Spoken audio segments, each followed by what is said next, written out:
Graça e paz, meus amados, estamos iniciando mais um resumo da nossa Escola Bíblica Dominical. Desta feita, iremos abordar a lição de número 9, que tem por título Orando e Jejuando como Jesus ensinou. E eu te pergunto, você já teve alguma dúvida acerca de como jejuar, de como orar? Porque nós ouvimos falar de tanto meio, de tanto modo, de tanto método, que às vezes fica a pergunta, mas qual é a forma correta de orar? Qual é a forma correta de jejuar? Será que eu tenho feito isso de acordo com as Escrituras? De acordo com o que o nosso Senhor Jesus Cristo nos ensinou?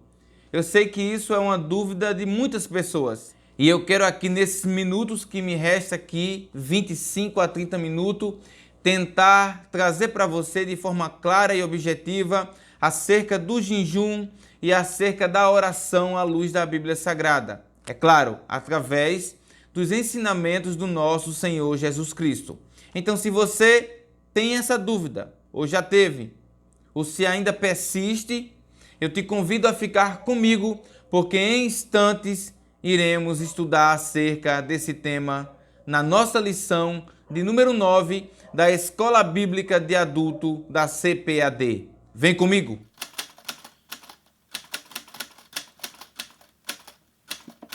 Meus amados, muito obrigado por estar novamente conosco acompanhando esse nosso trabalho, que é levar a palavra de Deus para a sua casa, para a sua família, para a sua vida. Eu quero também deixar bem claro para você que nós temos uma série por nome Sermão do Monte, onde tem vários vídeos acerca das bem-aventuranças. Se você ainda não assistiu, procure aqui no nosso canal, na nossa playlist, que você irá encontrar. São vídeos que irão corroborar com esta lição a qual nós estamos estudando, que é justamente acerca do Sermão do Monte. Há também um outro vídeo feito aqui no canal, você pode procurar, acerca da oração do Pai Nosso, a qual nós iremos abordar nesta lição. Então, se você quiser se aprofundar um pouco mais, aproveite para procurar mais vídeos aqui no nosso canal e enriquecer da palavra de Deus a sua vida e o seu conhecimento. Se você é novo aqui no canal, eu te peço, comente, compartilhe. Se você for mais tímido e não quiser nem compartilhar, nem comentar, mas se inscreva no nosso canal, ative o sininho para você receber as notificações. Isso irá nos alegrar, irá também fortalecer o nosso canal e saberemos que você está gostando dos nossos vídeos. É claro que os vídeos que nós postamos têm como objetivo principal trazer para você a palavra de Deus. Então, você se inscrevendo ou não, mas pelo menos assistindo, eu tenho certeza que Deus está falando ao seu coração e isso é o mais importante nesse nosso trabalho e no nosso canal Tens um Minuto. Sem mais delongas, eu quero repetir para você novamente a nossa lição de número 9, que está datado do dia 29 de maio de 2022, por título Orando e Jejuando como Jesus ensinou. E a priori eu quero te convidar para a gente ler o nosso textuário, que está lá em Atos, capítulo de número 13, do versículo de número 2 ao versículo de número 3. Acompanhe comigo. Disse o Espírito Santo: Apartai-me a Barnabé e a Saulo para a obra que os tenho chamado. Então, jejuando e orando, e pondo sobre ele as mãos, os despediram. A verdade prática nos diz o seguinte: a oração e o jejum são disciplinas espirituais que potencializam sensivelmente a vida piedosa do crente. Dando prosseguimento, eu quero ler com você a nossa leitura bíblica em classe, que se encontra em Mateus, capítulo 6, do versículo 5 ao versículo de número 18. Vai ser uma leitura bem extensa, cerca de 13 versículos, mas são textos essenciais para compreendermos a lição de número 9. Vamos ler. E quando orares, não sejais como os hipócritas, pois se comprazem em orar em pé nas sinagogas e às esquinas das ruas, parecerem visto pelos homens. Em verdade vos digo que já receberam o seu galardão. Mas tu, quando orares, entra no teu aposento e, fechando a tua porta, ora ao teu pai que vê o que está oculto, e teu pai que vê o que está oculto te recompensará. E orando, não useis de vãs repetições como os gentios, que pensam que, por muito falarem, serão ouvidos. Não vos assemelheis, pois, a eles, porque vosso Pai sabe o que vos é necessário antes de vos lhes pedirdes. Portanto, vós orareis assim: Pai nosso que estás no céu, santificado seja o teu nome. Venha o teu reino, seja feita a tua vontade, tanto na terra como no céu. O pão nosso de cada dia nos dá hoje. Perdoa-nos a nossa dívida, assim como nós perdoamos aos nossos devedores. E não nos induza à tentação, mas livra-nos do mal, porque teu é o reino, e o poder, e a glória para sempre. Amém. Porque, se perdoardes aos homens as suas ofensas, também vosso Pai Celestial vos perdoará a vós. Se, porém, não perdoardes aos homens as suas ofensas, também vosso Pai vos não perdoará as vossas ofensas. E quando jejuardes, não vos mostreis contristados, como os hipócritas, porque desfiguram o rosto para que os homens pareçam que jejuam. E em verdade vos digo que já receberam o seu galardão. Tu, porém, quando jejuares, unge a cabeça e lava o rosto, para não pareceres aos homens que jejuas, mas sim ao teu Pai que está oculto. E teu Pai, que vê o que está oculto, te recompensará. A nossa palavra-chave em destaque é a palavra oração. Meus amados, como você pode perceber, a nossa lição vai girar em torno do jejum e da oração. Duas coisas fundamentais para aquele que serve ao Senhor e que quer viver uma vida em santidade. É primordial. Não tem como você buscar a santidade sem jejuar e sem orar. E a Bíblia vai nos exortar, nos convidar, nos incentivar a fazermos isso sempre. Eu quero ler com você o nosso primeiro tópico, que tem por título A oração é um diálogo com o Pai. Está dividido em 3 subtópicos. O primeiro, a natureza da oração. Segundo, como os homens de Deus viam a oração. E terceiro, a maneira de orar. Em primeiro lugar, o autor vai destacar para eu e você a seguinte frase: a oração é o diálogo da alma com Deus. E eu costumo sempre dizer a seguinte coisa: quando nós precisamos ir a um juiz, precisa marcar audiência. Quando nós vamos para um médico, também precisamos marcar consulta. Ou seja, é pessoas que têm uma certa importância na sociedade, pelo grau, pelo cargo que exerce de importância. Então, por ter uma agenda muito corrida, precisa-se marcar uma data específica. Com o nosso Deus, você não precisa disso. Ele trabalha 24 horas. Ele escuta a todos no mesmo instante. Um médico, um juiz, um advogado só consegue ouvir um por vez e 2 de forma embaralhada. Nosso Deus, por ser onipotente, onipresente e onisciente, ele consegue escutar todos no mesmo instante. É por isso que às vezes eu não entendo o porquê o cristão não gosta de orar. O cristão que não gosta de orar é a mesma coisa de um filho que está com raiva do seu pai. Ora, se é através do diálogo, da conversa, que você conhece o outro e o outro lhe conhece, da mesma forma é o nosso relacionamento para com Deus. Como você quer conhecer a Deus, quer ter intimidade com Deus, se você não ora, se você não busca, se você não procura Ele de madrugada, quando você chega em casa? É preciso ter uma comunhão, é preciso ter uma intimidade. E a oração trabalha justamente nisso, em você buscar ao Senhor. Lembre-se, Daniel era um jovem que buscava ao Senhor diariamente. O apóstolo Paulo vai nos exortar da seguinte forma: orai sem cessar. Ou seja, tenha sempre o teu pensamento ligado aos céus, conversando com o teu Pai Celestial. Esse deve ser o proceder diário daquele que serve ao Senhor. Sempre está orando. E o autor diz que essa oração é o diálogo, é justamente isso que eu falei para você anteriormente. É um diálogo entre você e Deus. É através da oração que você conta para o seu Pai o que você está passando, que você suplica, que você pede. É por isso que duas coisas é muito importante: a leitura bíblica e a oração. É claro que a leitura bíblica não está inclusa aqui, pelo menos nesse texto a qual nós estamos lendo, mas é duas coisas indissociáveis: a oração e a leitura bíblica. Assim como também nós iremos abordar o jejum nessa lição.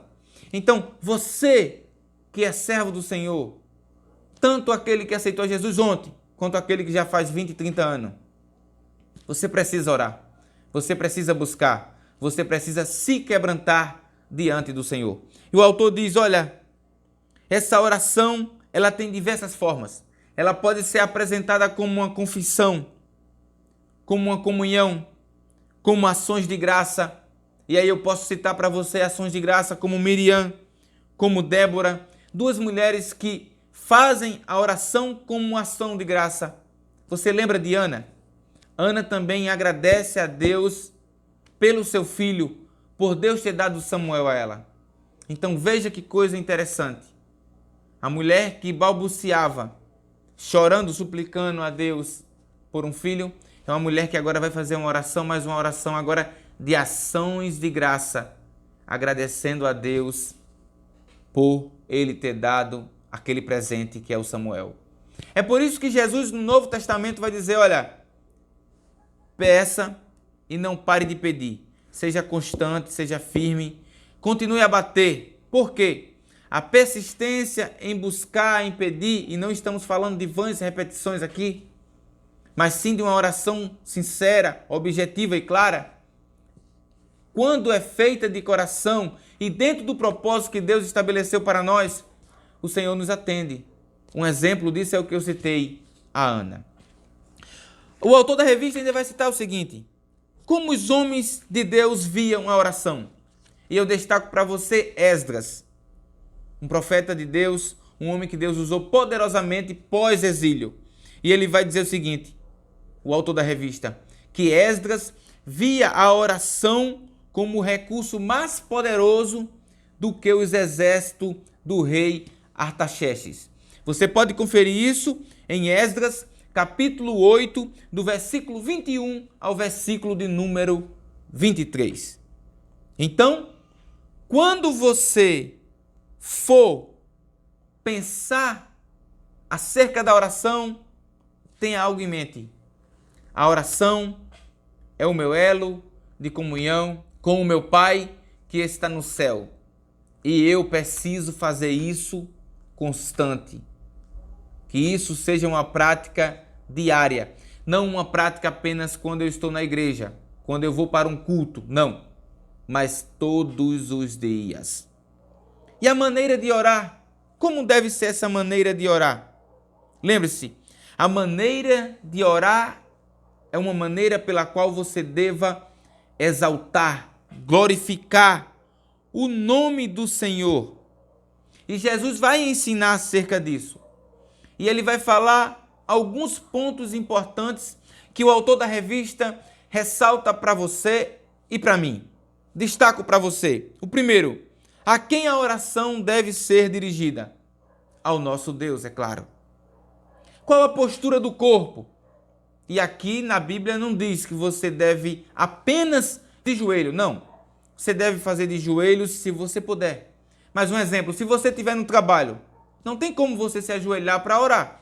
Mas você pode ligar o seu pensamento ao céu e naquele momento você orar. Um exemplo disso também é a oração daquele que está enfermo, que não pode ficar de pé. Então, deitado na cama que ele está, ele pode fazer essa oração e Deus o atender também. Outra coisa que o autor destaca é sobre o horário. Ora, não tem um horário específico para isso. O importante é que você não deixe de orar, de falar com o seu pai diariamente. Ok? O último ponto é o lugar da oração. E aqui vai falar de quê? Vai falar de intimidade. Vai falar daquele momento entre você e Deus. Ah, Otoniel, eu oro num quarto, num local ali que eu tenho reservado. Amém. Só devo orar ali? Não. Se você tem ali, amém. Se você não tem, você ora em outra parte, outro cômodo da sua casa. O importante é você orar a Deus com o seu coração contrito, arrependido, de coração a Ele, para que Ele receba. E não como os fariseus e escribas que faziam isso para sua autopromoção e divulgação. Amém? Vamos partir então para o nosso segundo tópico. O nosso segundo tópico tem por título a oração que Jesus ensinou. E eu destaco para você os 3 subtópicos. Primeiro, Jesus não condenou a oração em público.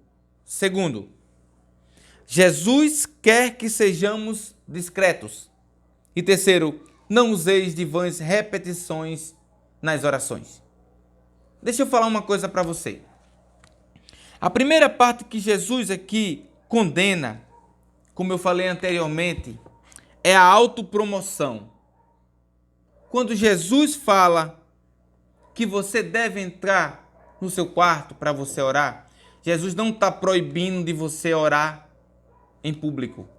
Até porque você, por exemplo, que sai no evangelismo e alguém pede uma oração, você está proibido de orar? Não. Alguém que você conhece no seu trabalho ou na rua e chega para você e diz: irmão, irmã, eu preciso de uma oração, a senhora poderia fazer por mim? É claro que você pode, deve. Você é um representante legal do Senhor aqui na terra. Então você deve fazer isso. O que Jesus estava condenando aqui era a atitude dos fariseus que iam para a esquina, para um ponto estratégico orar em voz alta, para que todos vissem ele orando e olhassem e dissessem assim: olha para aí que homem que busca o Senhor, que intercede, que homem de oração. Então eles faziam isso com o propósito de auto se promover, de fazer uma propaganda deles, o que eu falei no nosso vídeo da aula 8, uma propaganda por sinal enganosa, porque Jesus conhece os nossos corações. Por mais que aquele que estivesse vendo o fariseu naquele momento não soubesse da sua intenção, o nosso Deus, que conhece tudo, sabe. É Ele que esquadrinha o nosso coração. O que Jesus está aqui proibindo, o que Jesus está aqui exortando é sobre a intenção desse coração, desse fariseu, de ir para a rua orar para a sua autopromoção. Que isso fique bem claro para você, aluno, e para você também, meu irmão, que é professor. Mas acerca da oração, eu gostaria de voltar com você na nossa leitura bíblica em classe. Eu queria abordar com você acerca de como orar. E eu quero, à luz da Bíblia Sagrada, observar com você a oração do Pai Nosso. Você vê que Jesus ensina da seguinte forma: vocês devem orar assim: Pai Nosso que estás aonde? No céu. Primeira coisa, identificar quem é o teu Deus. Onde é que Ele está? Ele não está em qualquer canto, ou seja, Ele não está perdido. Eu não estou falando em qualquer canto com relação à onipresença, porque a onipresença dele faz com que ele esteja em todos os lugares. Mas um Deus perdido no espaço, um Deus sem localização, não. O nosso Deus é um Deus que está no céu e você reconhece isso. Outra coisa que você deve reconhecer na sua oração é que Ele é santo. Jesus ensinou assim: santificado seja o teu nome. Veja que interessante. Jesus está te convidando a dar ênfase à santidade de Deus. Aí ele diz: olha, venha a nós o teu reino. E aqui há uma coisa interessante, que você sempre ora, mas não quer obedecer. O texto diz: seja feita a sua vontade, a tua vontade. Ora, se você ora para Deus, para que a vontade dele seja feita na sua vida, por que você está reclamando quando ele faz a vontade dele prevalecer sobre a sua? Já parou para pensar nisso? E ele diz, olha, o pão nosso de cada dia, dá-nos hoje. Veja que coisa interessante. O pão nosso, dá-nos hoje. E isso é interessante porque Jesus vai falar mais à frente para os discípulos. Por que vocês estão preocupados com o dia de amanhã? Aí ele dá continuidade. Perdoa-nos as nossas dívidas assim como nós perdoamos aos nossos devedores. Veja, você está pedindo para Jesus te perdoar na medida que você perdoa. Mas a pergunta é, e se você não é uma pessoa que gosta de perdoar? Que gosta de guardar mágoa, rancor? Como você pode pedir de Deus perdão se você está orando, dizendo assim, Jesus, me perdoa na medida que eu perdoo? Pare e analise bem a oração do Pai Nosso, porque é uma lição muito importante. Ele diz, não nos induza, em outros textos, não nos deixe cair em tentação, mas livra-nos do mal. Aí você está pedindo o que a Ele? Proteção. Você disse que Ele é santo, você disse que vai perdoar, você disse que a vontade dEle deve ser feita e cumprida na sua vida. E por último, você pede proteção a Ele. Aí Jesus vai continuar, olha, porque se tu perdoar os homens as suas ofensas, o teu Pai Celestial também te perdoará. Mas se tu não perdoar as ofensas, o teu Pai também não perdoará.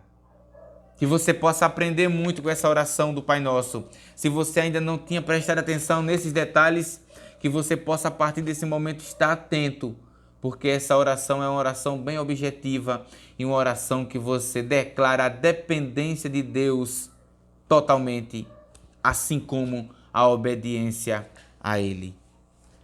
Partindo para o nosso segundo subtópico, ele diz, olha, Jesus quer que sejamos discretos. E aqui eu não vou me prolongar, porque eu já falei sobre a relação daquele texto, quando ele diz, olha, entra no teu aposento e fecha a tua porta. Está lá em Mateus capítulo 6 e o verso 6. Não está falando aqui para você não orar em público. Novamente repetindo isso para você. Mas fala sobre intimidade, sobre um lugar onde você escolheu, reservado para você buscar o Senhor ali no cantinho quieto, sem ninguém te incomodar. O autor vai dizer, olha, para o cristão o lugar secreto é visto como especial, a fim de se afastar do mundo e estar sozinho com Deus. Mais uma vez falando sobre intimidade. É aquele momento onde você chora, se derrama, se humilha aos pés do Senhor, sabendo que você não precisou marcar nenhuma agenda, marcar nenhum horário, porque Ele está pronto a te ouvir a qualquer momento e a qualquer hora. Por último, o terceiro subtópico diz, olha, não useis de vãs repetições nas orações. Entenda uma coisa, meu amado, você que me assiste nesse momento. O teu Deus, ele não é um Deus esquecido, nem tampouco um Deus surdo. Uma vez que você pede, ele já escutou. Oh, Toniel, mas ele não me atendeu. Ora, nem tudo que você pedir, ele vai te dar. Se você é um filho, se você é pai, você sabe muito bem que quando você pedia algo à sua mãe e a seu pai, nem tudo que você pedia, ele te dava. E hoje, se você é pai, você sabe que nem tudo que seu filho lhe pede, você também dá. Assim é o seu pai que está nos céus. Ele sabe o melhor para eu e você. Então, nem tudo que nós pedimos, que pensamos que é bom para a gente, é o melhor. E Deus não vai dar nada de ruim, de mal para mim e você. Por mais que a priori você pense que ele é um Deus mau, porque não te deu aquilo, mas ele sabe que aquilo futuramente traria para você danos irreparáveis. E ele, como é bondoso, um Deus carinhoso e um Deus protetor, que é o que você pediu na oração do Pai Nosso, ele não te dá. E o que é que eu faço, Daniel? Reclamo? Não. Você apenas obedece, porque você também falou na oração do Pai Nosso que a vontade dele é que deveria ser feita. Então, faça cumprir o que você orou. Faça cumprir o que você pediu. Então, essas vãs repetições não é algo que você vê apenas nos nossos dias. Não. Isso vem desde a antiguidade, das religiões do povo gentílico. Isso era algo natural entre eles. Mas Jesus exorta, não faça isso. Eu dei a vocês um modelo de oração, apenas siga. Por fim, eu quero ler com você o nosso último tópico, oração e jejum. E temos 3 subtópicos. Primeiro, oração e jejum, uma combinação perfeita. Segundo, o aspecto bíblico sobre o jejum. E terceiro, o ensino de Jesus sobre o jejum. Em primeiro lugar, nesse primeiro subtópico, eu quero ler essa frase que o autor colocou na revista, que eu julgo ser de suma importância. Acompanhe comigo. A oração e o jejum são vistos como atos que revelam disciplina, autonegação e humilhação, e mostram também dependência total de Deus em momentos mais extremos. Ou seja, aquele que ora, aquele que jejua, é uma pessoa que está humilhada, que declarou a dependência total de Deus e que sabe que Deus é poderoso para agir em seu favor. Entenda uma coisa, ore, suplique. Tendo feito isso, faça uso da fé, porque ela é o firme fundamento. Você não já pediu, você não tem buscado, você não tem batido, você não tem corrido atrás, então espere e aguarde, porque Deus é poderoso e Ele não se esqueceu de você. Veja que coisa interessante. 3 aspectos definem o jejum. O primeiro aspecto é que o jejum é uma forma de humilhar-se perante a Deus. Você lembra de quando Deus enviou Jonas para levar uma notícia para o povo de Nínive? Aquele povo se arrependeu e se humilhou-se e colocou neles roupas de pano de saco em forma de humilhação, pedindo perdão a Deus, e Deus se arrependeu de trazer o castigo naquela época para aquele povo. Então, é uma forma também de humilhação. Segundo, é uma forma de lamentação, ou seja, fosse por causa de um mal sofrido, ou de uma praga, ou de uma derrota sofrida em uma batalha. Então, primeiro, é um ato de humilhação. Segundo, de lamentação. E terceiro, de evento espiritual, ou seja, caso de envio de missionários, escolha de homens para a obra. Então, há 3 aspectos bem definidos aqui para você: a humilhação, a lamentação e o evento espiritual usado nisso. E o texto que eu e você leu lá no nosso textuário vai falar sobre isso. Atos 13, do 2 ao 3. E tem um dado momento que o autor diz: então, jejuando e orando e pondo sobre ele as mãos, os despediram, ou seja, mandaram ele fazer a obra, a missão que o Senhor tinha determinado para aqueles 2. E acerca do jejum no Antigo Testamento, há só um dado momento em que na lei mosaica é destacado. É o jejum do dia da expiação. Isso está lá em Levítico, capítulo 16, do versículo 29 ao versículo de número 34. Mas, Toniel, qual é a forma correta de jejum? A gente pode encontrar na Bíblia o jejum do nascer do sol ao pôr do sol. Isso está lá em Juízes, capítulo 20, versículo 26. Nós também vemos o jejum de 7 dias, 1 Samuel, capítulo 31, e o versículo de número 13.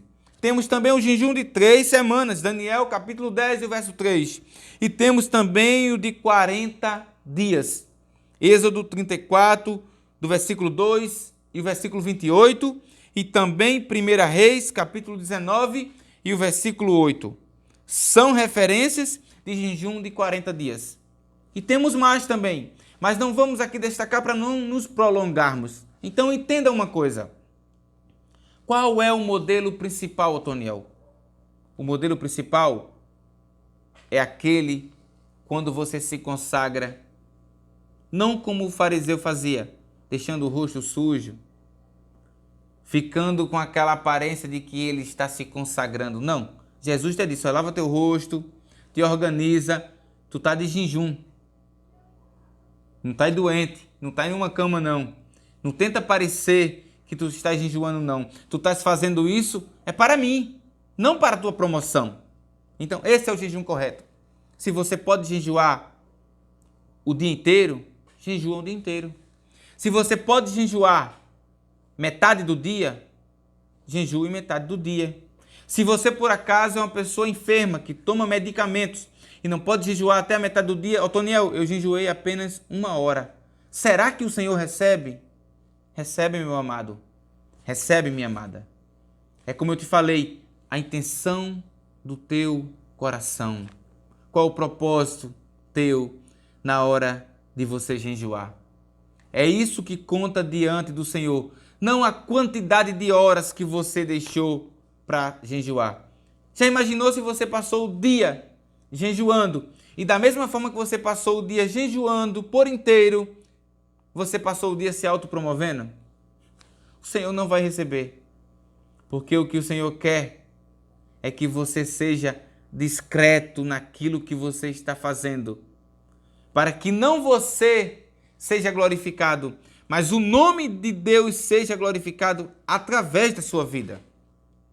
Entenda, mais uma vez, não é para sua autopromoção, não é para sua propaganda, não. É para que Deus seja revelado através da sua vida, para que você possa ser um exemplo para outros que lhe veem, para outros que lhe seguem. Eu concluo essa lição já com saudade de vocês, mas aguardo-os na nossa lição de número 10. Mas quero dizer uma coisa a você. Não tem como ser discípulo de Cristo sem orar, a não ser que você esteja com raiva do seu Pai que está nos céus. Se você não está, então busque, tire um tempo, reserve um momento para conversar com seu Pai Celestial.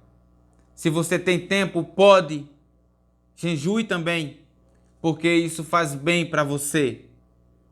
E por último, que faça tudo isso, seja orar, que seja jejuar, para a honra e glória do Senhor. Que Deus te abençoe, que Deus te ajude e que Ele aplique melhor essa palavra no teu coração. Lembre-se, a oração é a chave que abre as portas. Fique na paz.